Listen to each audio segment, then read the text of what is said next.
बिस्मिल्लाहिर्रहमानिर्रहीम, अस्सलाम वालेकुम। वेलकम टू लाला देसी फूड। लाला देसी फूड आप लोगों के साथ हाज़िर है। आज हम बनाएंगे मज़ेदार और टेस्टी और सर्दियों की बहुत ही दिल पसंद और मज़ेदार रेसिपी सरसों का साग अपने अंदाज में।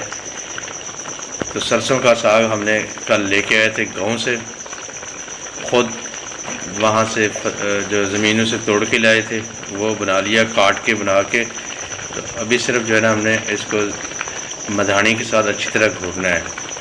तो इसके अंदर हमने शामिल किया है सरसों की गंदलें शामिल की हैं, पालक और बाथू।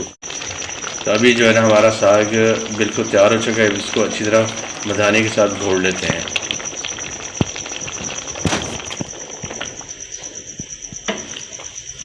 मरहले सारे ही मेहनत तलब हैं, क्योंकि इसके अंदर मेहनत बहुत ज़्यादा था। तोड़ के फिर इसको साफ़ करना, फिर काटना, और काटना भी अगर आप लोग छुरी, एक होता है दांत से काटें तो इजी कट जाता है, या आजकल तो वो छोटी छोटी मशीनें आ गई हैं जिसको टोका मशीन कहते हैं, उससे भी आप काट सकते हैं। तो अभी इसको हम अच्छी तरह घोट लेते हैं। दोनों हाथों से पकड़ के इसको सही तरह दबा के जन्नत घोटेंगे।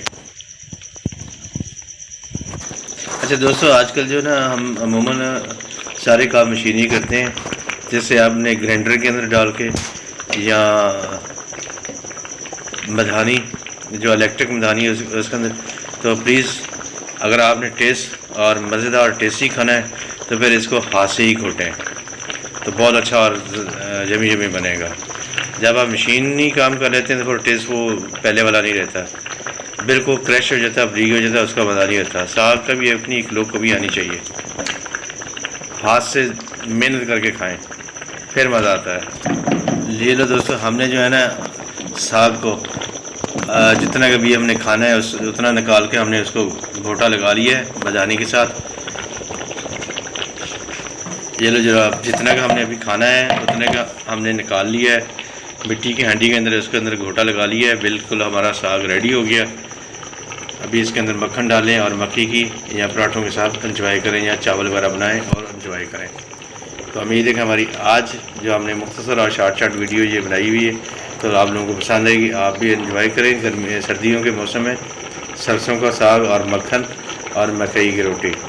तो आज के लिए इतना ही। इंशाअल्लाह कल फिर किसी नई रेसिपी के साथ आप लोगों से मुलाकात होगी। अस्सलाम वालेकुम, अल्लाह हाफ़िज़।